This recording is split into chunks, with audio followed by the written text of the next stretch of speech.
Hello dear students, आज हम लोग बात करने वाले हैं लाइफ प्रोसेस जो चैप्टर चल रहा था उसी लाइफ प्रोसेस में आज हम लोग पढ़ेंगे फोटोसिंथेसिस के बारे में। फोटोसिंथेसिस होता क्या है, अगर इसकी बात किया जाए तो फोटोसिंथेसिस एक ऐसी प्रोसेस है प्लांट्स में होने वाली जिसके थ्रू वो अपना फूड जो है या ऑर्गेनिक सब्सटेंस जो होता है, जो उसकी एनर्जी का सोर्स है, उसको स्वयं बनाने में सक्षम होता है।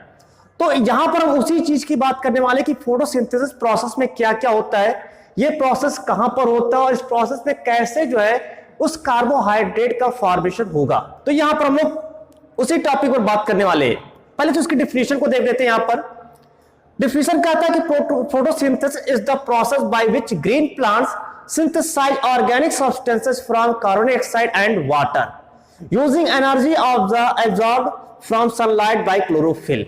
अर्थात कह सकते हैं कि क्लोरोफिल में, यानी क्लोरोफिल की उपस्थिति में और सनलाइट के प्रेजेंस में, क्लोरोफिल के द्वारा सनलाइट यानी सूर्य के प्रकाश की उपस्थिति में CO2 and H2O water and carbon dioxide की उपस्थिति में एक ऑर्गेनिक सब्सटेंस का फॉर्मेशन करना या सिंथेसाइज करना, इस पूरे प्रोसेस को हम लोग कहते हैं फोटोसिंथेसिस। तो फोटोसिंथेसिस को समझ में आया। अब ये बात आती है कि फोटोसिंथेसिस होता कहां पर है। तो जो फोटोसिंथेसिस होता है, जो ग्रीन प्लांट्स यानी कि जो प्लांट्स है, उस प्लांट्स की जो पत्तियां होती हैं, प्राय पत्तियों में, लेकिन अगर हम हर्बेसियस प्लांट में बात करें तो हर्बेसियस प्लांट की स्टेम में भी, क्योंकि वहां पर वो ग्रीन होता है। तो जो ग्रीन पार्ट होता है, ऐसे आप मान के चलिएगा, जो ग्रीन पार्ट है उसी ग्रीन पार्ट के यानी कि पत्तियों में एक यहां पर क्लोरोप्लास्ट पाया जाता है। पत्तियों में क्लोरोप्लास्ट प्रेजेंट होता है।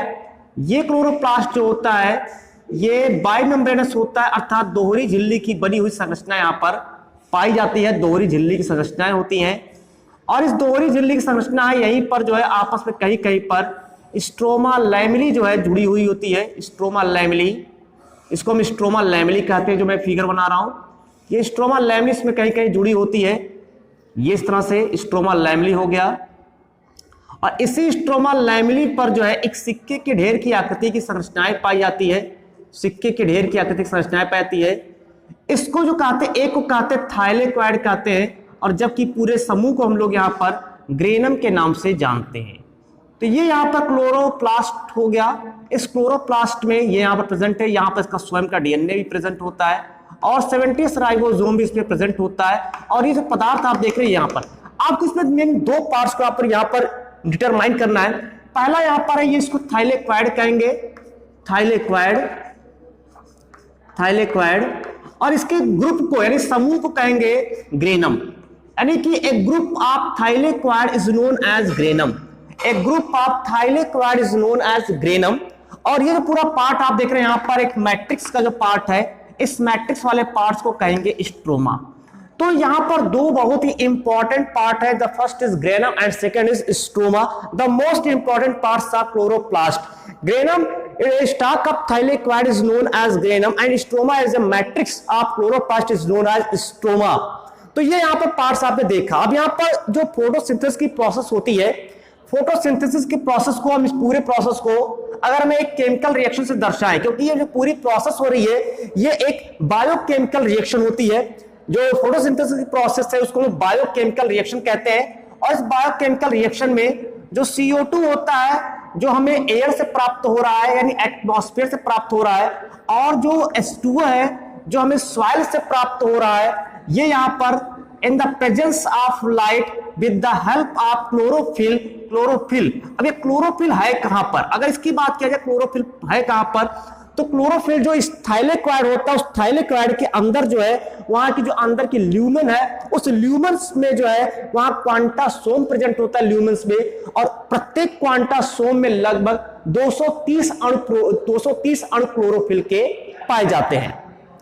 तो ये क्लोरोफिल की सहायता से ये यहां पर जो है कार्बोहाइड्रेट, अर्थात जिसको कह सकते हैं ग्लूकोज, प्लस यहां पर जो है O2 एंड प्लस यहां पर H2O, इस तरह से इसको लिख सकते हैं, प्लस H2O एंड प्लस यहां पर O2 रिमूव हो गई। यही O2 जो है निकल करके बाहर जाती है, जिसका यूज हम लोग अपने ब्रीदिंग प्रोसेस में करते हैं। इसी O2 को इनटेक करते हैं। इसके बैलेंसिंग कर देते हैं। यहां पर C है, 6 8 12, यहां 6 एंड यहां पर H2।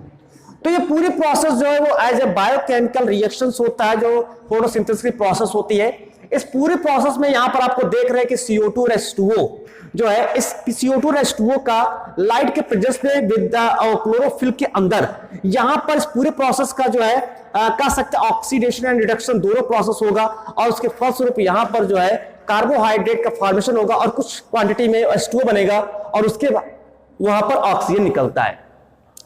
अब ये बात करते हैं कि ये जो पूरी प्रोसेस हो रही है, ये पूरी प्रोसेस किस पार्ट में, क्योंकि मैंने कहा कि जो क्लोरोप्लास्ट में अगर बात करें तो दो इंपॉर्टेंट पार्ट्स हैं, the first is granum and second is stroma. तो दो इंपॉर्टेंट पार्ट्स हैं, तो इसमें भी दो इंपॉर्टेंट रिएक्शंस हो रहे हैं। ये पूरी प्रोसेस में दो इंपॉर्टेंट रिएक्शन हो रहा है। The first is light reaction, जो फर्स्ट होता है उसको लोग लाइट रिएक्शन के नाम से जानते हैं। फर्स्ट इज लाइट रिएक्शन होता है। अब समझते हैं कि इस लाइट रिएक्शन वाले प्रोसेस में होता क्या है।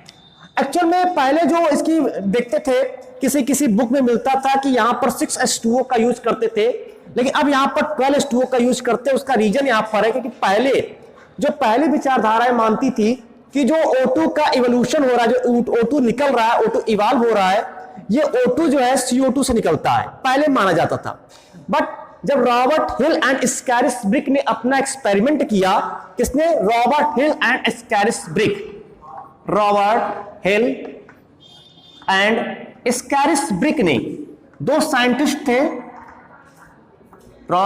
स्कैरिसब्रिक, इन्होंने अपना जो एक्सपेरिमेंट है वो एक्सपेरिमेंट इन्होंने स्टीलेरिया मीडिया, एक प्लांट्स है स्टीलेरिया मीडिया, यहीं पर थोड़ा सा हम लिख देते छोटा सा मीडिया, या और दूसरा एक प्लांट्स था या लैमिनम एल्बम। इस प्लांट्स में इन्होंने अपना एक्सपेरिमेंट किया और वहां से इन्होंने प्रूव किया कि जो O2 है, उस O2 का जो इवोल्यूशन हो रहा है, वो O2 जो निकल रहा है, वो O2 इवॉल्व हो रहा है, H2O से हो रहा है। तो ये पूरी प्रोसेस को हम लोग जो लाइट रिएक्शन है, इस लाइट रिएक्शन को हम लोग जो है हिल रिएक्शन के नाम से भी जानते हैं। यानी इस लाइट रिएक्शन को हम लोग यहां पर हिल रिएक्शन भी कह सकते हैं।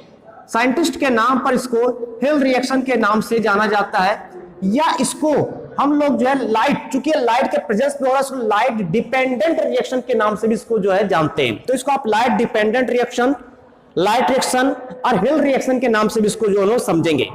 इस पूरी प्रोसेस में होता क्या है, इस पूरी प्रोसेस की बात किया जाए, क्या एक्सपेरिमेंट में निकल करके आया है, तो उस एक्सपेरिमेंट में जो चीज यहां पर प्रोसेस निकल के आई है, उसी से प्रूव हो रहा है कि जो O2 है, उस O2 जो है वो CO2 से नहीं निकलता है, बल्कि यहां H2O से निकलता है। इसीलिए यहां पर 12H2O का यूज किया जाने लगा। कैसे हो रहा तो देखेंगे। यहां पर जो लाइट रिएक्शन की प्रोसेस होती है, पहले तो ये प्रोसेस हो कहां रही है आपको जानना है। जो लाइट रिएक्शन या हिल रिएक्शन जो है, ये क्लोरोप्लास्ट के ग्रेनम पार्ट्स में होता है। ग्रेनम पार्ट्स में होता है। और ग्रेनम क्या है? What is granum? Granum is the, कह सकते हैं, is the polymers of thylakoid, या कह सकते हैं stalk of thylakoid is known as granum. तो ये कहां पर हो रहा है हिल रिएक्शन या लाइट रिएक्शन? ये ग्रेनम वाले पार्ट्स में हो रहा है। तो ग्रेनम क्या है? ग्रेनम जो है स्टॉक ऑफ थाइलेक्वाइड है, और थाइलेक्वाइड जो वर्ड है, इस वर्ड का सबसे पहले यूज जो है मेंक ने किया था। जो थाइलेक्वाइड वर्ड है, इसका यूज जो है मेंक ने किया था। किसी किसी बुक में आपको फ्रेट्स भी लिखा मिल जाएगा, फ्रेट्स। तो frets is also known as a granum, and granum is also known as thylakoid because the stalk of thylakoid is known as granum. तो ये यहां पर ग्रेनम, यानी कहां पर हो रहा है? ग्रेनम में हो रहा है। तो ग्रेनम में क्या है? ग्रेनम में थाइलेक्वाइड, और थाइलेक्वाइड के अंदर क्या है? थाइलेक्वाइड में क्वांटासोम है, और क्वांटासोम के अंदर approx 230 molecules of chlorophyll present होता है। तो इस तरह से ग्रेनम की बात करते हैं। तो पूरे पार्ट्स कहां पर हो रहा है रिएक्शन? ये ग्रेनम में हो रहा है। ये जो ग्रेनम वाले पार्ट में हो रहा है, इस पूरे प्रोसेस में लाइट की प्रेजेंस बहुत ही नेसेसरी है, यानी यहां पर लाइट निश्चित रूप से प्रेजेंट होना चाहिए। तो यहां पर क्या होता है, इस पूरी प्रोसेस में होता क्या है कि इस पूरे प्रोसेस में फोटोलाइसिस ऑफ वाटर, यानी यहां पर क्या हो रहा है कि इस वाटर मॉलिक्यूल्स का फोटोलाइसिस होगा with the help of light. तो with the help of light the water molecules photolysed and evolve oxygen molecules. तो ये यहां पर जो पूरी रिएक्शन आप देख रहे हैं, इस रिएक्शन को हिल रिएक्शन कहते हैं। कैसे होता है इस चीज को समझेंगे थोड़ा सा रिएक्शन के थ्रू, किस प्रकार से यहां पर ये पूरी स्टेप चल रही है। क्योंकि पूरा स्टेप यहां पर 6 लिखा है, इसका मतलब ये कुल 6 टाइम्स ये पूरा आपका रिएक्शन चलेगा, 6 टाइम रिएक्शन चलेगा। लेकिन वो 6 टाइम में अब आपको यहां पर थोड़ा सा समझना है, कैसे समझेंगे देखेंगे। सबसे पहले यहां पर क्या है कि जो 4H2O है, 4H2O मॉलिक्यूल्स ले लेते हैं। ये 4H2O मॉलिक्यूल्स जो है सबसे पहले इस जो है 4H positive and plus 4OH negative में यहां पर कन्वर्ट हो जाएगा। 4 यहां पर हाइड्रोजन बनेगा एंड 4 हाइड्रोक्सिल आयंस बनता है। ये जो 4 हाइड्रोक्सिल आयन है, ये 4 हाइड्रोक्सिल आयन भी टूट जाएगा और ये यहां से 4OH और प्लस यहां पर 4 इलेक्ट्रॉन यहां पर निकल जाएगा। अब ये जो 4OH है, ये 4OH हाइड्रोक्सिल, ये यहां पर जो है 2H2O और प्लस यहां पर अगर देखें तो 2H2O एंड प्लस यहां पर O2 निकल रहा है। अगर इसको बैलेंस कर लिया जाए, इस रिएक्शन को बैलेंस किया जाए, तो यहां पर देखेंगे तो 2 से 2 कट गया, तो ये 2H2O यहां पर बचा, बाकी इस पार्ट से ये कट गया और इससे ये पोर्शन कट गया, तो 2H2O इधर निकला और इधर की अगर हम देखें तो O2 आया, प्लस यहां पर आप देख रहे हैं कि 4H पॉजिटिव यहां पर, ये यहां पर 4H पॉजिटिव एंड प्लस यहां पर जो है 4 इलेक्ट्रॉन निकल करके आ रहा है। अब ये पूरी प्रोसेस आपको यहां से प्रूव हो गई, हिल रिएक्शन ने प्रूव कर दिया कि ऑक्सीजन कहां से निकल रहा है। तो ये तो प्रूव हो गया कि ऑक्सीजन निकल रहा है इस वाटर के फोटोलाइसिस के थ्रू निकल रहा है। अब इस पूरे प्रोसेस में एक और प्रोसेस यहां पर होती है, बीच बीच में होती है, यहीं पर इसी पूरे प्रोसेस में यहीं पर एक रिएक्शन और होता है जिसको कहेंगे यहीं पर एडीपी। जो एडीपी है वो एडीपी इनऑर्गेनिक फॉस्फेट से जुड़ता है और ये यहां पर एटीपी का फॉर्मेशन कर लेता है और प्लस वहां पर एक वाटर का मॉलिक्यूल यहां पर रिमूव हो रहा है। तो ये जो वाटर मॉलिक्यूल टोटल यहां पर 6 एडीपी आएगा, हालांकि ये 3 चौड़ों में आएगा तो 6 × 3 18 एडीपी आएगा, तो यहां पर एटीपी का फॉर्मेशन हो जाएगा। ठीक, इसके बाद इसमें अगर दूसरी प्रोसेस देखें हम, तो इस वाले प्रोसेस में जो ये प्रोटॉन है, ये प्रोटॉन और इलेक्ट्रॉन गया कहां, क्योंकि ये प्रोटॉन इलेक्ट्रॉन अगर यहां पर है नहीं पूरे रिएक्शन में, इस रिएक्शन में लिखे नहीं है, तो ये रिएक्शन में गया कहां, इस चीज को यहां पर देखना है। तो यहीं पर जो एक आता है NADP, NADP क्या है, निकोटिनेमाइड एडेनिन डाइन्यूक्लियोटाइड फॉस्फेट का नाम है। ये एक एनर्जी, बहुत ज्यादा एनर्जी को प्रोड्यूस करता है, क्योंकि इसके जो NADP का जब रिडक्शन होता है तो उस पूरे प्रोसेस में वहां पर 3 ATP का नेट बेनिफिट रहेगा। तो ये 4 जो यहां पर है, ये यहां पर आता है और चूंकि 2 मॉलिक्यूल्स होता है, तो ये यहां पर जो है 4H पॉजिटिव ये आया यहां पर और इसको कन्वर्ट कर दिया, इसका नहीं रिडक्शन कर दिया, अपचयन हो गया और इसके फलस्वरूप यहां पर 2 मॉलिक्यूल्स NADP 0.2H का फॉर्मेशन यहां पर हो जाता है। तो इस तरह से यहां पर जो इस पूरे लाइट रिएक्शन, इस लाइट रिएक्शन में एक तो ऑक्सीजन मिल गया और दूसरा क्या मिल गया, ये ATP मिल गया और NADPH2 मिल गया। तो ये 3 चीजें हमको इस लाइट रिएक्शन वाले प्रोसेस में मिल जाता है और इससे प्रूव होता है जो लाइट रिएक्शन, इस लाइट रिएक्शन में जो ये भोजन है उस भोजन का फॉर्मेशन नहीं हो रहा है, क्या हो रहा है, केवल और केवल इस O2 जो यहां पर O2 है, ये O2 का फॉर्मेशन यहां पर H2O वाले से हो रहा है। तो H2O का फोटोलाइसिस हुआ with the help of light and और उसके बाद ये फोटोलाइसिस के थ्रू यहां पर ऑक्सीजन रिमूव हो गया। तो ये फर्स्ट स्टेप था आपका लाइट रिएक्शन।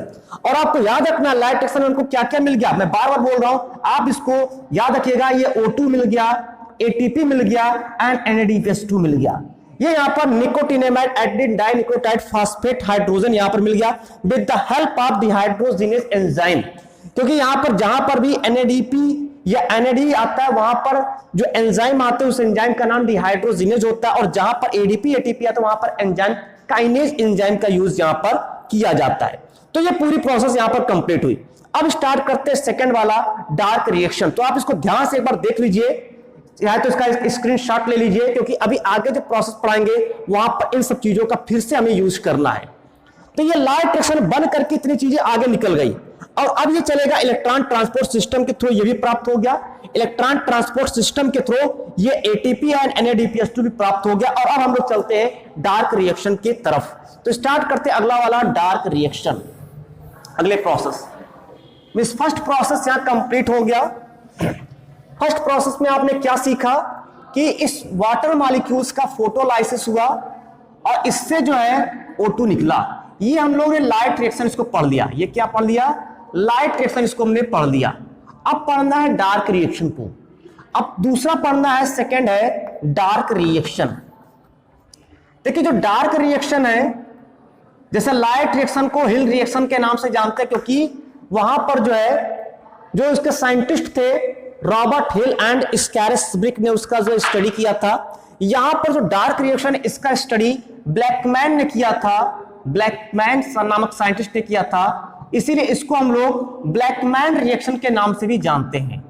तो जो डार्क रिएक्शन है, ये डार्क रिएक्शन को जो डार्क रिएक्शन जो दिए थे या इसकी खोज किए थे वो ब्लैकमैन थे, इसलिए इसको हम लोग ब्लैकमैन रिएक्शन के नाम से भी जानते हैं। इसके अलावा इसमें क्या होता है कि ये लाइट इसमें प्रेजेंट है तब भी ठीक है, नहीं प्रेजेंट है तब भी ठीक है। मोस्टली लाइट के एब्सेंस में हो रहा है, इसका नाम डार्क रिएक्शन रखा गया है। लेकिन अगर लाइट प्रेजेंस भी है तब भी ये प्रोसेस होगा, तो आपको याद रखना, इसलिए इसका नाम रखा गया है light independent reaction. Light independent reaction के नाम से इसको जो है जानते हैं। उसको हम लोग लाइट डिपेंडेंट बोल रहे थे, यहां लाइट इंडिपेंडेंट रिएक्शन के नाम से इसको जो है जाना जाता है। तो ये यहां पर हो गया। इसके अलावा इसको जो है अगर हम देखें तो फोटो कार्बन, वो जो क्या नाम है जो फोटो कार्बन है उसका रिडक्शन भी यहां पर होता है, ठीक है। तो इसको फोटो केमिकल रिएक्शंस के नाम से भी कह सकते हैं, लेकिन मेन इसको आप डार्क रिएक्शन या ब्लैकमैन रिएक्शन या लाइट इंडिपेंडेंट रिएक्शन के नाम से इसको जो है जानते हैं। या इसको कभी कभी पीसीआर साइकिल भी कह सकते हैं, या इसको जो है पीसीआर साइकिल के नाम से भी जानते हैं, पीसीआर साइकिल, ठीक है, फोटो केमिकल रिडक्शन साइकिल। तो इसको लोग पीसीआर साइकिल के नाम से भी जानते हैं। तो बहुत सारे इसके नाम है डार्क रिएक्शन, आपको यहां पर याद रखना केवल डार्क रिएक्शन के अकॉर्डिंग। जो डार्क रिएक्शन, इस डार्क रिएक्शन में से तो 3 प्रकार से होता है। एक यहां पर जो है C3 साइकिल होता है, एक C4, एक कैम। लेकिन मैं यहां पर चूंकि बहुत समराइज कर रहा हूं, क्योंकि ये क्लास 10th के लिए, अगर आपको इसको बहुत डिटेल में पढ़ना है, आप कंपटीशन की तैयारी कर रहे हैं या फिर मान लेते हैं आपको 12th में बोर्ड्स का एग्जाम देना है, तो वहां पर उसके लिए आपके लिए जो इसी चैनल पर आपको वीडियो अवेलेबल होगा। आप प्लेलिस्ट में जाएंगे तो प्लेलिस्ट में आप जा करके जो क्लास फर्स्ट ईयर है, क्लास फर्स्ट ईयर के फोटोसिंथेसिस वाले प्रोसेस में आप इसको बहुत डिटेल में पढ़ सकते हैं। यहां पर क्या है, यहां पर उन बच्चों के लिए वीडियो बनाया जा रहा है जो अभी अभी बायो पढ़ना सीख रहे हैं, बायो सीख रहे हैं। तो उस बायो सीखने के लिए उसकी बेसिक चीजों को यहां पर केवल जो है बताया जा रहा है। तो बेसिक चीज को आपको समझना, उसके बाद फिर आप जो है ज्यादा मात्रा में इसको क्या नाम है, ज्यादा से ज्यादा इसके बारे में अध्ययन कर पाएंगे। तो पहला यहां पर पढ़ते हैं, यहां पर डार्क रिएक्शन, ब्लैकमैन रिएक्शन या लाइट इंडिपेंडेंट रिएक्शंस के नाम से जानते हैं, या इसको पीसीआर साइकिल के नाम से भी जानते हैं। तो सबसे फर्स्टली कि ये पीसीआर साइकिल या जो डार्क रिएक्शन ये होता कहां पर है। तो जो डार्क रिएक्शन की प्रोसेस होती है ये स्ट्रोमा वाले पार्ट्स में होता है, जैसे कि वो ग्रेनम में हो रहा था, ये स्ट्रोमा वाले पार्ट्स में होगा। इस पूरे प्रोसेस में होता क्या है, यहां पर जो है रिडक्शन होगा। किसका रिडक्शन होगा? इस CO2 का रिडक्शन होगा, और इसके फलस्वरूप यहां पर ये कार्बोहाइड्रेट यहां पर प्राप्त होगा। तो CO2 का रिडक्शन होगा और कार्बोहाइड्रेट यहां पर प्राप्त होगा। लेकिन पूरी प्रोसेस होती कैसी है, तो आपको यहां पर एक ही पढ़ना, वो है केल्विन बेंसन साइकिल। वो भी बहुत ही शॉर्ट में अभी आपको देखना है कि अभी ये केवल आपको बेसिक चीजों को यहां पर स्टडी करना है। केल्विन बेंसन साइकिल, इसमें आपको पढ़ना है Calvin Benson cycle. Calvin Benson cycle it is also known as C3 cycle. C3 cycle के नाम से जानते हैं, और इसलिए जो प्लांट्स होते हैं उस प्लांट्स को हम लोग C3 प्लांट्स भी कह सकते हैं। क्यों इसको C3 साइकिल या क्यों इसको केल्विन बेंसन साइकिल कहते हैं, वो भी आपको रीजन समझ में भी आ जाएगा। फर्स्टली जो kelvin Benson cycle, kelvin and Benson नाम 2 साइंटिस्ट थे, ठीक, केल्विन थे एंड बेंसन थे, 2 साइंटिस्ट थे। इन्होंने इस C3 साइकिल यानी केल्विन बेंसन साइकिल को दिया, इसलिए इसका नाम C3 साइकिल या केल्विन बेंसन साइकिल पड़ता है। और C3 साइकिल क्यों कहते हैं, क्योंकि इसमें सबसे पहला बनने वाला जो प्रोडक्ट होगा वो 3 कार्बन वाला कंपाउंड है, इसलिए उसको C3 साइकिल नाम दिया गया। अब इसको समझेंगे ये पूरी प्रोसेस को। तो प्रोसेस समझने से पहले आपको समझना है कि केल्विन बेंसन साइकिल ने इस साइकिल को दिया कैसे, इसमें यूज क्या किए। इसमें उन्होंने जो यूज किया, जो कार्बन उन्होंने यूज किया, वो कार्बन एक रेडियोधर्मी तत्व यूज किया, यानी कार्बन 14 का इन्होंने यूज किया था। तो ये यहां पर कार्बन जो यहां पर देखेंगे तो कार्बन का यहां पर जो है जो यूज किया वो एक जो है रेडियोधर्मी था। तो इस कार्बन का जहां जहां पर कार्बन जाता गया, जो बनता गया, उसको आसानी से एक्सरे पेपर पर या एक्सरे फिल्म पर उसकी फोटो ली जा सकती है। इस तरह से यहां पर प्रूव हो सकता है कि जो जिस रिएक्शन में आगे बढ़ रहा है उस रिएक्शन में कौन कौन से सब्सटेंस बन रहे हैं। तो इसीलिए हमेशा जब भी एक्सपेरिमेंट किया जाता है तो एक्सपेरिमेंट में हमेशा रेडियो आइसोटॉप्स का यूज किया जाता है, आपको याद रखना चाहिए, ठीक है। यहां पर तो केल्विन बेंजन साइकिल यहां पर इन्होंने किया। इन्होंने जो अपना पूरा एक्सपेरिमेंट किया वो क्लोरेला नामक प्लांट्स पर, जो एल्गी है उस क्लोरेला नामक प्लांट्स पर इन्होंने अपना एक्सपेरिमेंट्स किया था। तो आपको ये भी अगर याद है तो ठीक है। अब बात करते हैं कि इस पूरे प्रोसेस में होता क्या है। देखिए इसमें क्या होता है, सबसे पहला स्टेप इसमें जो होता है इसको हम लोग कहते हैं फर्स्ट फास्फोरिलेशन। जो फर्स्ट इसमें होता है फर्स्ट फास्फोरिलेशन की प्रोसेस में होती है, फर्स्ट फास्फोरिलेशन होता है। इस फर्स्ट फास्फोरिलेशन की प्रोसेस में यहां पर जो फर्स्ट फास्फोरिलेशन हो रहा है यहां पर फास्फोरिलाइजेशन होता है पहले से ही इस स्ट्रोमा वाले पार्ट्स में पहले से बना हुआ राइबोलोज 5 फास्फेट है, राइबोलोज 5 फास्फेट होता है। यहां पर एटीपी आता है और एटीपी इसमें जुड़ता है और यहां पर फास्फोपेंटोकाइनेज एंजाइम आता है, क्योंकि पेंटोस शर्करा है, राइबोलोज क्या है, एक पेंटोस शुगर है। तो यहां पर जो है फास्फोपेंटोकाइनेज एंजाइम आएगा, फास्फोपेंटोकाइनेज एंजाइम आता है। इस काइनेज एंजाइम की हेल्प से एक फास्फेट निकल करके इस पे जुड़ता है और यह कन्वर्ट हो जाता है राइबोलोज 1,5 बाई फास्फेट, 1,5 बाई फास्फेट और प्लस यहां पर एडीपी निकल जाता है।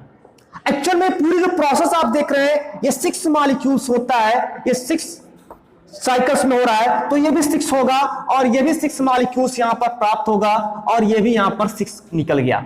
इस तरह से सेकेंड स्टेप क्या है, ये फर्स्ट स्टेप था। Second step the most important step, because यहीं से आपको प्रूव हो जाएगा कि इसको C3 साइकिल क्यों कहते हैं। सेकेंड स्टेप होता है carboxylation. The second step is known as carboxylation, and now this step the ribulose 1,5 biphosphate carboxylate with the help of CO2 and H2O molecules and produce a 12 molecules of 3-phosphoglyceric acid। तो आप यहां पर समझ में आ जाएगा भी कि क्या पूरी प्रोसेस होती है। इस पूरी प्रोसेस में राइबोलोज 1,5 बाइफॉस्फेट जो है, बाइफॉस्फेट जो अभी प्रोडक्ट्स वहां पर बना था, ये बाइफॉस्फेट का यहां पर with the help of CO2, और CO2 अकेले नहीं आएगा, उसके साथ H2O मॉलिक्यूल्स भी आएगा, इंटर करेगा।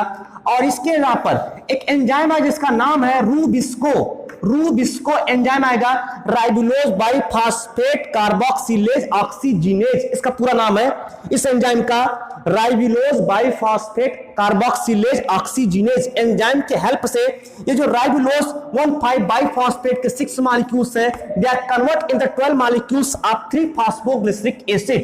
ये यहां पर कन्वर्ट हो जाता है 3-phosphoglyceric एसिड में कन्वर्ट हो गया और ये यहां पर बना, क्योंकि 3 कार्बन वाला कंपाउंड बना, इसलिए यहां पर इसके मॉलिक्यूल्स जो होंगे वो 12 मॉलिक्यूल्स यहां पर बन जाएंगे। तो ये द सेकंड स्टेप। अब यहां पर सबसे पहला जो प्रोडक्ट बन रहा है, बिकॉज CO2 यहीं पर यूज हो रहा है, क्योंकि 6 मॉलिक्यूल्स है तो ये भी 6 आएगा। CO2 ये इवॉल्व हो रहा है, सबसे पहला प्रोडक्ट यहां बन रहा है, CO2 का रिडक्शन हो रहा है और इस फलस्वरूप यहां पर क्या हो रहा है, एक 3 कार्बन वाला कंपाउंड बन रहा है, इसीलिए इसको हम लोग C3 साइकिल के नाम से जानते हैं। द थर्ड स्टेप जो होता है इसको कहते हैं यहां पर सेकंड फास्फोरिलीकरण। सेकंड फास्फोरिलीकरण की प्रोसेस फिर वहां पर होगी, सेकंड फास्फोरिलेशन जिसको कहेंगे। सेकंड फास्फोरिलेशन वाले प्रोसेस में क्या होगा कि वो जो प्रोडक्ट बना है जिसका नाम है 3-phosphoglyceric एसिड है, 3-phosphoglyceric एसिड है। ये 3-phosphoglyceric एसिड में फिर से यहां पर जो है एटीपी आएगा और एटीपी यहां पर चूंकि 12 मॉलिक्यूल्स है और तो यहां पर भी जो है 12 एटीपी आएगा। और ये एटीपी आ कहां से रहा है, ये एटीपी आया कहां से, ये क्वेश्चन दिमाग में आना चाहिए कि एटीपी आया कहां से। तो अभी मैंने कहा था ना, स्क्रीनशॉट ले लीजिएगा, इसके पहले जो मैं लाइट टेक्स्ट पढ़ा रहा था वहां पर जो एटीपी बना था वही एटीपी यहां पर आ रहा है, आपको याद रहे वही एटीपी यहां पर आ रहा है, कहीं और से नहीं आ रहा है, ठीक है। ये कहीं अलग से नहीं आ जाता, कहीं से जादू से आ जाएगा। तो ये यहां पर फिर सेम वही प्रोसेस, काइनेज एंजाइम यहां पर आएगा, ठीक है, बस नाम होगा फास्फोग्लिसरोकाइनेज। आप इसमें एंजाइम का नाम का उसके सब्सट्रेट के अकॉर्डिंग कर सकते हैं। तो फास्फोग्लिसरोकाइनेज एंजाइम के प्रेजेंस में, phosphoglycerokinase kinase with the help of phosphoglycerokinase enzyme the three phosphoglyceric acid, यहां पर क्या होगा, ये यहां पर ये एटीपी जो जैसे एक फास्फेट आकर के इसमें जुड़ेगा और they are converts in the one three diphosphoglyceric acid, diphosphoglyceric acid. और कितने मॉलिक्यूल्स बनेंगे, ये बनेगा 12 मॉलिक्यूल्स और प्लस 12 एडीपी यहां पर बाहर निकल जाएगा। ये आपकी प्रोसेस यहां पर कंप्लीट हुई। उसके बाद आ जाते हैं फोर्थ वाले में, fourth step the most important step because दिया यहां पर जो है रिडक्शनल प्रोसेस होगा और रिडक्शन प्रोसेस में जो 3-डाइफॉस्फोग्लिसरिक एसिड है वो कन्वर्ट हो जाएगा। तो इस पूरे प्रोसेस में क्या होगा कि अगर हम देखें तो ये यहां पर कार्बोक्सिलेज में 3-फॉस्फोग्लिसरिक एसिड बना है, ये 3-फॉस्फोग्लिसरिक एसिड में यहां पर 1,3-डाइफॉस्फोग्लिसरिक एसिड बना। अब इसके बाद आता है रिडक्शन, द फोर्थ जो प्रोसेस है इसको कहेंगे रिडक्शन या अपचयन होगा। जो 1,3-डाइफॉस्फोग्लिसरिक एसिड है, 1,3-डाइफॉस्फोग्लिसरिक एसिड है, 1,3-डाइफॉस्फोग्लिसरिक एसिड, फॉस्फोग्लिसरिक एसिड कितने मॉलिक्यूल्स है, ये 12 मॉलिक्यूल्स है, 12 मॉलिक्यूल्स यहां पर है जैसे प्राप्त हुआ है। फिर यहां पर रिडक्शन होगा, रिडक्शन के लिए यहां पर NADP 0.2H कहां से आया, अभी जो लाइट टेस्ट में पढ़ा रहे तो वहां पर बताए थे, तो ये यहां पर कितना आएगा, ये भी 12 आएगा और ये यहां पर इसका जो है ये NADPH2 ये आकर इसमें जुड़ेगा और ये बन जाएगा यहां पर जो है कन्वर्ट होगा 3-फॉस्फोग्लिसरैल्डिहाइड, 3-फॉस्फोग्लिसरैल्डिहाइड में कन्वर्ट हो गया, ग्लिसरैल्डिहाइड में कन्वर्ट हो गया। और इस पूरी प्रोसेस में जो रहेगा जो एंजाइम आएगा उसका नाम होगा डिहाइड्रोजिनेज एंजाइम। आप इसको कह सकते हैं फास्फोग्लिसरोडिहाइड्रोजिनेज एंजाइम आएगा और यहां पर ये 12 मॉलिक्यूल्स बन जाएगा, 12 मॉलिक्यूल्स बन गया और प्लस यहां पर जो है 12 NADP यहां से अलग हो जाएगा और फिर ये NADP चला जाएगा लाइट ट्रिक्शन में और ये ADP चला जाएगा लाइट ट्रिक्शन में और फिर प्लस यहां पर जो है 12 मॉलिक्यूल H3PO4 यहां से जो है अलग हो जाएगा, एक फॉस्फेट मॉलिक्यूल्स भी निकलेगा और इस तरह से 3-फॉस्फोग्लिसरैल्डिहाइड के कुल 12 मॉलिक्यूल्स आपको प्राप्त हो गए। अब ये 12 मॉलिक्यूल्स प्राप्त हुआ, इसको थोड़ा सा और ऊपर समझते हैं क्योंकि नीचे हो सकता है आपको दिखाई न पड़े, तो इसलिए ऊपर वाले प्रोसेस में आते हैं, स्टार्ट करते हैं। अब इस पूरे रिएक्शन में आपको देखेंगे कि यहां पर कौन कौन सी प्रोसेस हो रही है। अब इसके बाद जो पूरी प्रोसेस होगी उसको अगर बात किया जाए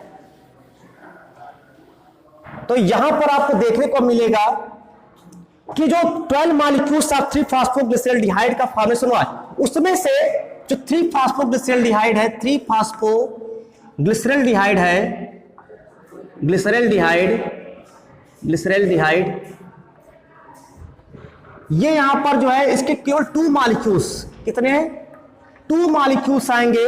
ये 3-फॉस्फोग्लिसरैल्डिहाइड अब जो है एक सिंपल रिएक्शन के थ्रू जो है, सिंपल रिएक्शन के थ्रू यहां पर जो है कन्वर्ट होगा और ये यहां पर सुक्रोज का 1 मॉलिक्यूल्स बना लेगा। ये यहां पर जो सुक्रोज का 1 मॉलिक्यूल्स बना लेगा, सुक्रोज। तो ये सिंपल रिएक्शन है, सुक्रोज का 1 मॉलिक्यूल्स बन गया with the help of 2 molecules of three phosphoglyceraldehyde और इसको हम लोग कहते हैं सेक्शन ए। सेक्शन ए बहुत सारे इसमें एंजाइमेटिक रिएक्शन होंगे और उसके फलस्वरूप यहां पर सुक्रोज का 1 मॉलिक्यूल बनेगा जिसको हम ग्लूकोज भी कह सकते हैं। तो ये तो एक प्रोसेस थी सेक्शन ए वाले में, लेकिन अगर आप इसको बहुत डिटेल में आप जाएंगे तो आपको यहां पर फिर जो डिटेल पढ़ेंगे तो उसके लिए आपको वीडियो अलग से अवेलेबल है। यहां पर मैं कह रहा हूं कि मैं आपको केवल बेसिक नॉलेज आपको दे रहा हूं क्लास 10th का और कुछ बेसिक चीजें। और उसके बाद जो बाकी जो 10 मॉलिक्यूल्स है यानी 3-फॉस्फोग्लिसरैल्डिहाइड जो यहां पर है, 3-फॉस्फोग्लिसरैल्डिहाइड, इस 3-फॉस्फोग्लिसरैल्डिहाइड के अगर बात किया जाए तो यहां पर जो 10 मॉलिक्यूल्स ऑफ 3-फॉस्फोग्लिसरैल्डिहाइड होता है, ये 10 मॉलिक्यूल्स ऑफ 3-फॉस्फोग्लिसरैल्डिहाइड और ये यहां पर एक रिडक्शनल प्रोसेस से होते हुए यानी रीजनरेशन के थ्रू होते हुए कह सकते हैं रीजनरेशन ऑफ राइबोलोज 1,5 बाइफॉस्फेट। तो यहां पर रीजनरेशन होगा मीन सेक्शन बी, इसको हम लोग नाम देते हैं सेक्शन बी। और बहुत सारे एंजाइमेटिक रिएक्शंस के थ्रू फिर से जो है जो राइबोलोज 5 फास्फेट है इसके 6 मॉलिक्यूल्स का यहां पर फॉर्मेशन हो जाता है। इस तरह से जो स्ट्रोमा है उस स्ट्रोमा वाले भाग में राइबोलोज 5 फास्फेट जो है 6 मॉलिक्यूल्स यहां पर पड़ा रहता है। इस तरह से ये पूरी रिएक्शन चलती रहती है और light reaction and dark reaction यहां पर हो रहा है। तो इसीलिए जो पूरा रिएक्शन निकल करके आया था जो मैंने अभी बनाया था कि CO2 प्लस H2O और ये यहां पर C6H12O6 प्लस यहां पर जो है H2O प्लस O2 मुक्त हुआ और इसको हम बैलेंस कर दे रहे हैं यहां पर 2 और ये 6 12। तो इस तरह से आपका ये रिएक्शन यहां पर कंप्लीट हो गया। इसमें आपने क्या देखा कि एक जो है लाइट रिएक्शन में फोटोलाइसिस ऑफ वाटर हुआ और वहां पर ऑक्सीजन मुक्त हुआ, और सेकंड स्टेप जो डार्क रिएक्शन है वहां पर CO2 का अपचयन हुआ और वहां से जो है ये आपका फूड बन करके तैयार हो गया और इस तरह से भोजन जो उसका कंप्लीट हो गया। और वो बनता है जो भोजन वो सुक्रोज के फॉर्म में बनता है, लिखा भले जाता है लेकिन सुक्रोज के फॉर्म में भोजन बनता है और तुरंत वो स्टार्च में जगह कन्वर्ट होकर के जाकर के स्टोर हो जाता है, बट यूज जो है वो ग्लूकोज के फॉर्म में करता है। तो ये पूरी आपकी जो प्रोसेस थी वो थी फोटोसिंथेसिस। ये फोटोसिंथेसिस में आपने दोनों पढ़ा, light reaction and dark reaction होता है। ये मैंने एक बेसिक चीजें बताए, बहुत बेसिक कॉन्सेप्चुअल चीज बताए, क्योंकि अगर इसको बहुत डिटेल पढ़ना है तो इसमें बहुत ज्यादा इसमें आपको डिटेल पड़ जाएगा। तो आई होप आपको ये समझ में आया होगा। अगर ये समझ में आएगा तो इसकी इस टाइप को आप दोबारा भी पढ़ सकते हैं। इस वीडियो को फिर से आप देख करके जो है अगर मान कहीं कंफ्यूजन हो तो उसको दोबारा देख करके, या फिर अब मेरे कमेंट बॉक्स पे जो है आप कुछ भी इसमें क्वेश्चन हो तो आप पूछ सकते हैं। ठीक, मिलते हैं इसके बाद अगले वाले वीडियो में, लाइफ प्रोसेस के चैप्टर में अगले वाले वीडियो में मिलते हैं। तब तक के लिए धन्यवाद।